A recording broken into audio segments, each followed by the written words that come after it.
बदलापूर घटनेच्या निषेधार्थ उमरगा शहरात मवियाचे मूक आंदोलन.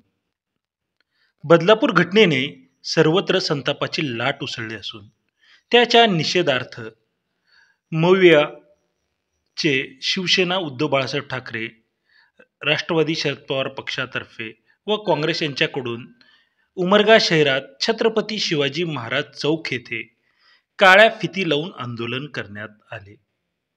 यावेळी आंदोलकांनी मौन पाळून आंदोलन शांततेत पार पाडले. बदलापूर सारख्या घटना घडू नये यासाठी सरकारने योग्य ती पावले उचलावीत. फास्ट ट्रॅक न्यायालयात चालवून आरोपीला फाशीची शिक्षा देण्यात यावी यासाठी आंदोलन करण्यात आले.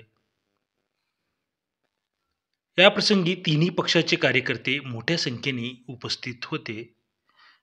यामध्ये काँग्रेसचे तालुका अध्यक्ष सुभाष राजोळे, शरद पवार गटाचे तालुका अध्यक्ष संजय पवार, ठाकरे शिवसेनेचे तालुका अध्यक्ष बाबूराव शहापुरे, माजी नगराध्यक्ष रजाक अत्तार, कृषी उत्पन्न बाजार समितीचे सभापती रणधीर पवार, गुंजटीचे माजी सरपंच विलास फटकर, विशाल कानेकर, माजी नगरसेवक विजय दळगडे, सुधाकर पाटील, महेश शिंदे, सोहेल इनामदार यांच्यासह विद्यार्थी विद्यार्थिनी मोठ्या संख्येने आंदोलनस्थळी उपस्थित होते.